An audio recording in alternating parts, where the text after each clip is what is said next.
Yeah, so hello, welcome to our talk, Decal Lights and Extended Niagara in Unreal Engine. This is a tech art experience and we'll talk about two challenges that we faced and the solutions we came up with.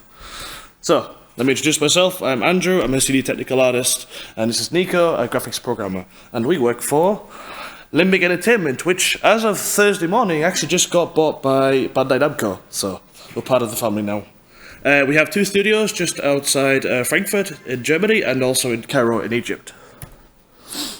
For the last 20 years, we have developed over 20 games with titles such as Might and Magic 10 Legacy, Might and Magic Hero 7, Tropico 6, and Memories of Mars, which I'm representing today. But we are working on a game called Park Beyond with Bandai and, of course, unannounced projects. We have grown recently to become a 90-person company, with a large part of that making up our tech department. So, to give you a bit of context, previously the tech department was effectively our project programmers, or programmers per project, and two tech artists, one of them being me. But today we have 4 tech artists in the company, project programmers of course. We have our esteemed graphics programmer stood next to me, an engine programmer and an R&D programmer. And yeah, we are an Unreal Engine studio going back all the way from Unreal Engine 3, working with both 4 and currently 5.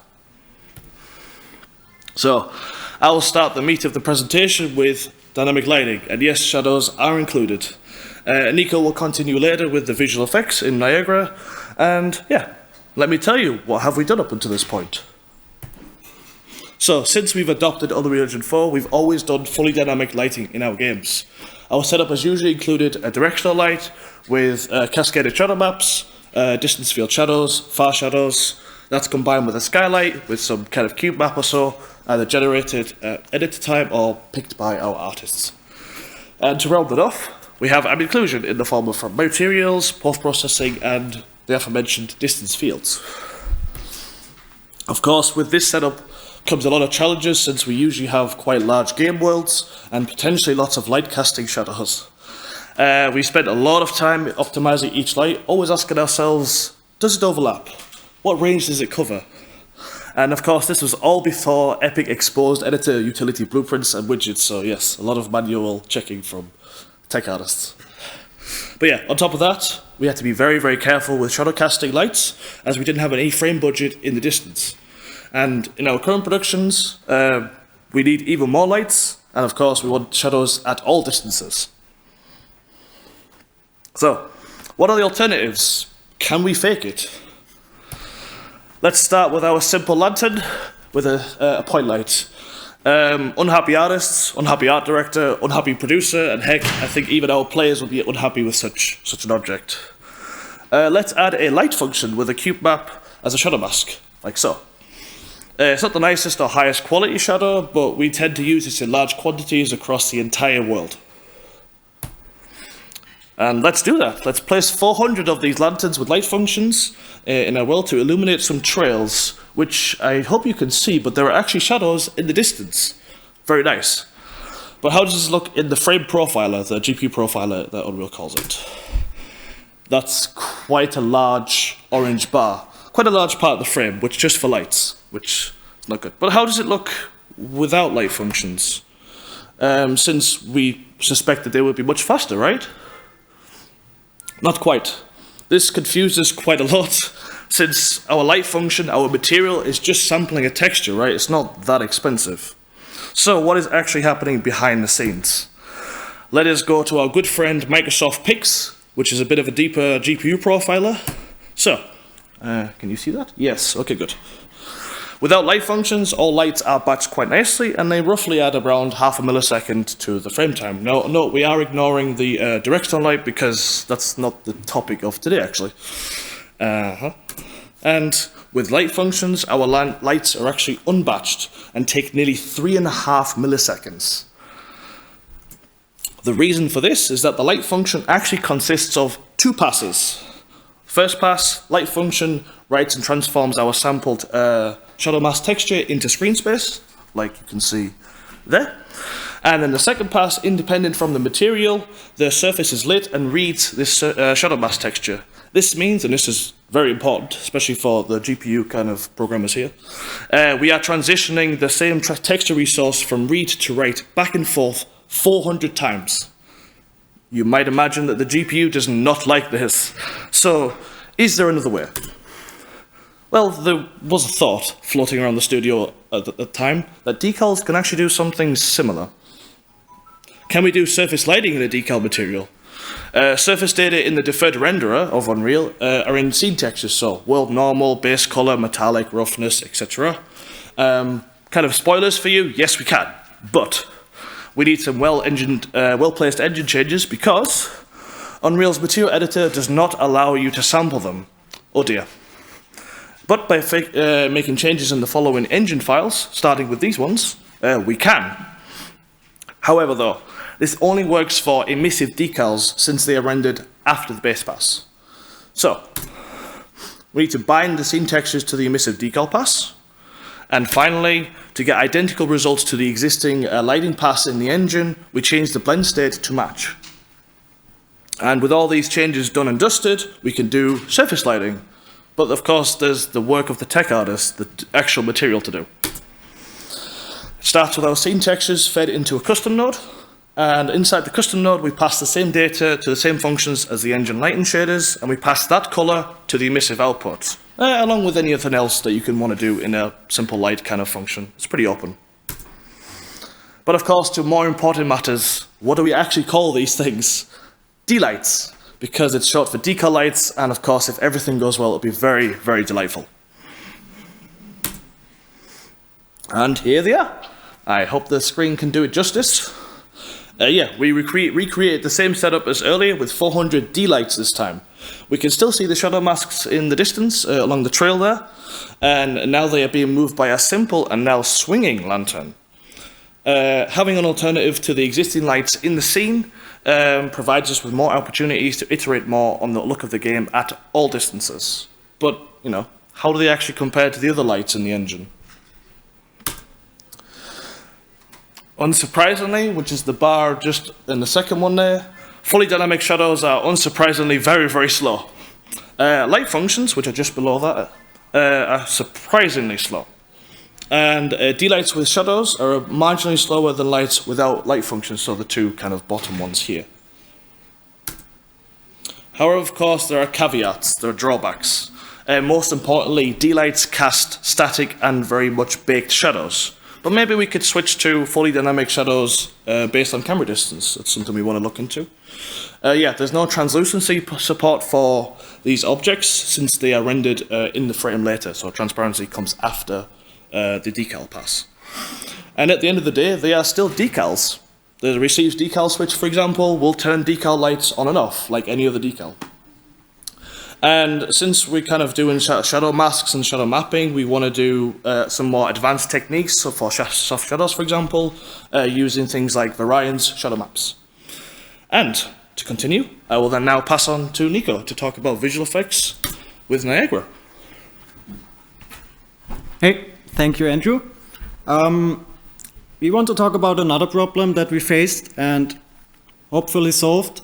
Which is that we don't only have to deal with a lot of lights in our scenes, but also with visual effects. And we are talking both about assets and the huge amount of visual effects in the world. So I want to give you a bit of history again, how we worked with visual effects in the studio, and how we adapted Niagara to our needs. So in the past, before my time at Limbic, we worked with Cascade, and apparently it was not that great. I've been told. So we had a lot of particle systems. They're kind of creeping in here. And a lot of them are just copy and paste, actually. It's not all different systems. It's like all the same at most times. So then came Niagara, right? So it's a much more powerful and more extensible system. So we tried to adapt it. We tried new features there. But we actually fell back into our old habits. And I want to show you actually which issue we are facing here. So we have a single Niagara system for a fire effect, like this. Let's say we take this single Niagara system and place it all over a burning building. So we have thousands of Niagara components as soon as we get like a lot of buildings in there, and we have a lot of buildings. Yeah, that's great. We have one single Niagara system, but we have too many Niagara components. It's getting a little bit better if we like copy our system and get more fire in there. We need less Niagara components, but we have a second Niagara system for that. And we have more versions of that. Like we continue to copy our system, which is all just the same fire, with like versions where we had hard-coded positions in the Niagara system, where we had versions to sample static mesh or the sockets of it.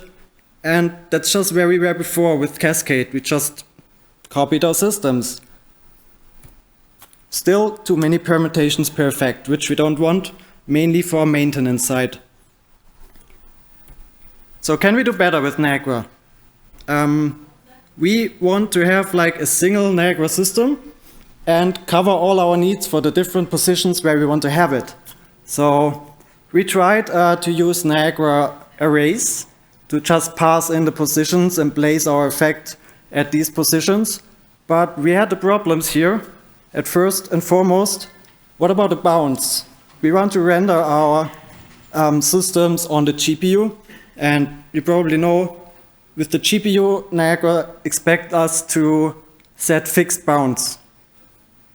Second issue we faced, what about moving objects? Do we update every single position, every frame here? Or how do we do it? And lastly, the issue that we faced here is that we prototyped it and we moved a lot of logic inside the Niagara system, which we kind of don't want to have there, because that's the territory of the VFX artist actually, and we don't want to put that much programming logic inside the Niagara system. So we tried to approach the problem from the code side, and we found Niagara data interfaces. What is a Niagara data interface? You have used it definitely before if you worked with Niagara, because they are everywhere. If you use a curve or arrays or static meshes, that's all just a data interface provided by the engine. And as it turns out, you can make your own actually. So you can create your own data interface to your data that you can use within Niagara to read and write from your data however you want. It's C++ though, so sorry, no blueprint. There are a lot of examples in the engine. You need to look at the source code. There's an example custom data interface module in the FX plugin that you can have a look at. And I want to introduce you now how we try to solve our issue with what we call an effect location system, which is a Niagara data interface on our data of effect locations. An effect location for us, for effects, what we need is a position and a rotation. We don't care about scale. And we want to generate them on an actor level. So if we take our windmill here, what we want in the end is that we have a single Niagara component to burn the whole windmill, for example. I will show you in a second. We implemented what we call rule-based system. So our locations are generated based on easily switchable rules, for example, sockets or splines. And we create the locations in local space with some kind of parent to child mapping. So we don't have to update all the positions every time something rotates, but just the parent position in that case, like the transform. We maintain these locations both on GPU and some buffer and in a CPU in a simple array. From the Niagara side, it looks like this, that we have a module that we run in the system update phase, where we create the effect locations based on some requested amount, and we can update them if we need more. And we simply model our effect of fire to just be some, like one flame, and then we multiply the amount of particles we need for that flame by the amount of locations that we have. And in the particle spawn phase, we then equally distribute the particles to all the locations that we need. And this is how it looks. You can see that our windmill is burning now, and we use a single Niagara component per windmill. And in this example, we are actually sampling splines that we place in the blueprint in this example, with splines being attached to the rotating windmill parts. And we then find all the splines, sample them, and create our amount of locations that we need. In this example, we spawn the locations based on sockets, I think, yeah. And I want you to have a look at the red box, actually, which are the bounds of the Niagara component. You can see that it is growing, and it encloses all the fire effects. So how this works is that we set up a fixed bounds simply for this one effect, and then during the tick of the data interface, we update the bounds to include the bounds that enclose the positions. So we do this in this parent-child hierarchy as well. So we have like the cached bounds of the local space positions. So we don't have to iterate all of them every frame. So it's faster, and we make use of that system here as well. And this works on GPU systems as well. So this is not CPU only.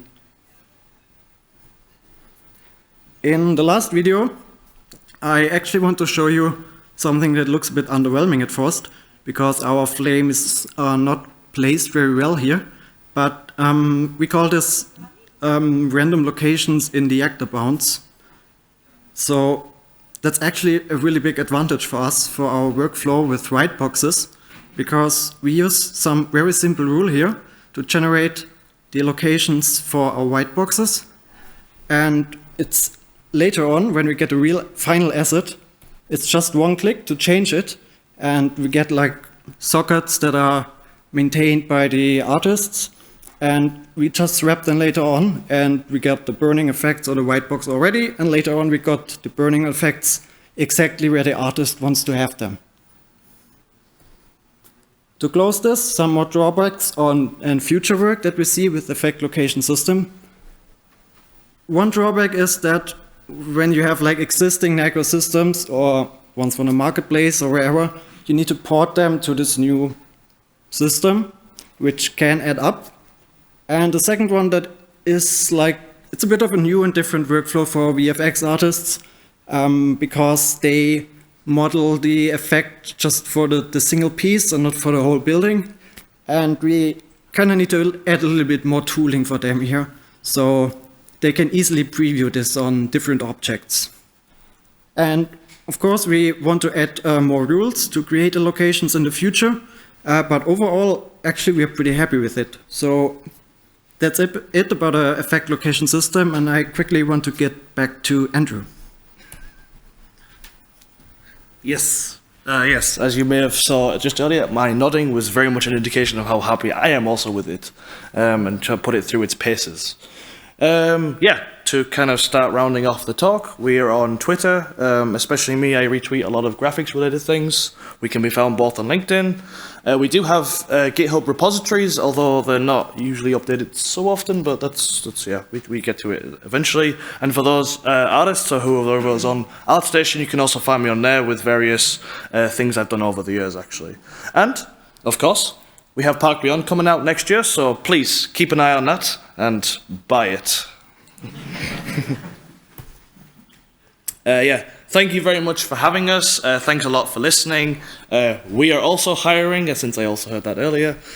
Yeah, I just wanted to highlight, though, that we actually have a hybrid working model, and we do offer relocation support. Yeah, we have open positions across gameplay, engine, DevOps, design, and art.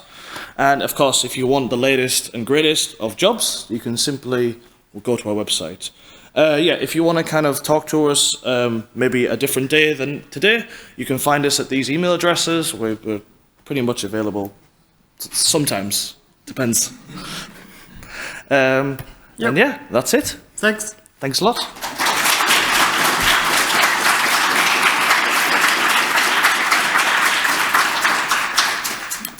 Are there any questions, actually? That's what you should ask.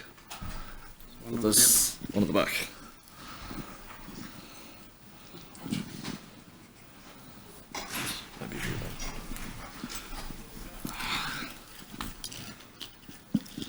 Hey, thank you for the talk. I have a question to the first part of the presentation. So as far as I understood, you basically introduced those decal lights to be able to use those projected textures as fake shadows. Yes. My question is, if you use decals, obviously with every light you do read, modify, write to your whole, read, modify, write, and you would potentially end up with a lot of overdraw if your lights overlap. Why wouldn't you instead, for instance, buy a texture array or even a bindless array so you can have different resolutions of those textures to the lighting path, so you can just like use this texture fetch in the lighting path and save the bandwidth basically by outputting the results once to the resolved HDR buffer? I think this is your question. Yep. Hey, let me try. For once, we do actually have a setup where we don't have that many overlapping lights or decal lights in that manner. And on the other hand, I think it was a little bit of a time question for us. So we searched for a solution that we could get in rather quickly, and this is what we ended up with. Thank you. You're Peter, by the way, right? Yeah, that's right. Your pull request on GitHub is actually pretty nice with the multiple decal channels. We keep an eye Oh on yeah, that. thank you. I appreciated very much your comment. What is it? I only could wish that Epic could agree with you and finally check it. Maybe it needs more upvotes then. I think I give mine. Any further questions?